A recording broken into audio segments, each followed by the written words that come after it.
YouTubers, Atari Leaf here, and this is a tag response from Intellivision Dude. It's a rarity tag. Just kind of want you to show off the rare items in your collection. Maggie Simpson. No, that's my daughter got that from one of those Kinder Surprise chocolate egg things. I give little prizes. I don't know why, but I just kept it and put it with the collection. So rare items. I don't have a lot of really rare, something that would be considered worth a lot, so I just put a few of them out down here, games wise. These two here are probably the rarest games that I have for the Atari 2600.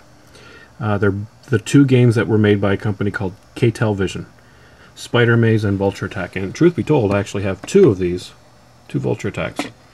Now they're a little more common here in Canada because it's a Canadian company that made them.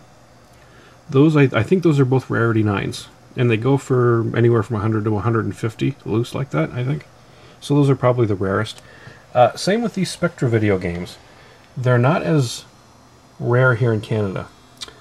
The Bumper Bash I got from Mr. Intellivision. Got the Gas Hog, actually with that Vulture Attack. And Master Builder.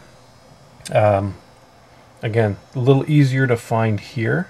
But there's, for people in the US, I mean, these are maybe $40 to $50 games. Not too rare. Bumper Bash can go up to $80, $90. Good pinball game though. This is, I don't know, I guess this is kind of rare. It's one of the Zonix single enders, Motocross. I got that in a lot in the summer for $25. As far as 8-bit games go, I guess these two are kind of rare. I don't really have a lot of rare 8-bit games. They're mostly the common stuff. But there's Bounty Bob Strikes Back, which is the sequel to Miner 2049er. I actually have two Miner 2049ers up here. There's one and there's another one. They're two different labels. And I don't know, those Miners were easier for me to find. Maybe again, it's a Canadian thing, I don't know. But a game I can't find is Mario Brothers. The original Mario Brothers for the Atari XE. I'd love to get that. Can't find it. Hell, if someone wanted to trade me, I'd trade them one of my Miners for a Mario. The other kind of rare 8-bit game, and again, in Canada, made in Canada, this is In-Home Baseball. This is the same company that made Captain Beeble. Was it Captain Beeble? For the Atari 8-bit. I think those are the only two games they made, In-Home. This In-Home company. No, maybe. But yeah, that's a kind of rare game. I found that in a Value Village a couple of years back for like $1.99. Or I bought some other 8-bit games. Rare, what else is rare? Moto Rodeo used to be rare. I think I mentioned that when I did the pickup video for it. It's not really rare anymore. Leaf Bear's not rare. Although, the Toronto Maple Leafs winning a Stanley Cup, that's rare.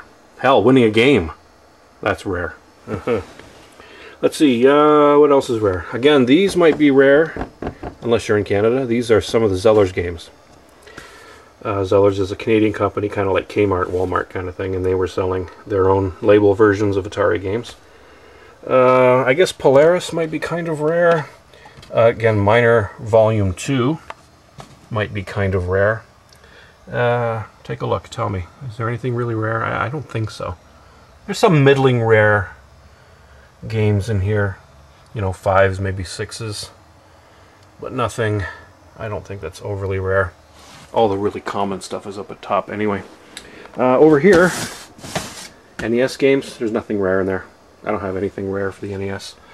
The Coco stuff, now technically you could say anything for the Tandy Color computer is rare. Because if you look on eBay for Coco carts, or any Coco software, maybe discs or tapes, very hard to find any of it. Compared to, say, a Commodore 64. Luckily, I was able to find lots. I knew people. I knew where to go, basically, online to find these. The rarest one, I would say, would probably be Don Pan, and I got this, thankfully and gratefully, through Thomas 3120. Because other than the one Thomas had that he traded with me, I've never seen this game anywhere else. This particular one. A lot of them you can get, like Megabug and Color Baseball. Pretty easy to find, but Don Pan was probably the hardest one for me to find. For sure. Ah! Well, this is now officially rare. Starpath Supercharger. I guess you could say that's kind of rare. I don't have any of the games for it, but it uses the cassette tapes for the Atari 2600. That just almost fell and killed me. The remote control joysticks for the 2600. Those are kind of rare, kind of hard to find, I guess. Not too much else that I have that's rare. Maybe one other thing, and I'm not even sure about that. That's the Atomic Arcade Pinball, and I have it in the box, so maybe that's rare. I don't know. It might be, might not be. But everything else is pretty common. I don't have any rare Super Nintendo, Genesis. Top loaded, I guess, is kind of rare. But that's about it. That's it for the rarity stuff. So that's my response to Intellivision Dude's tag. Thanks very much for allowing me to be in it, and have a great day, everybody.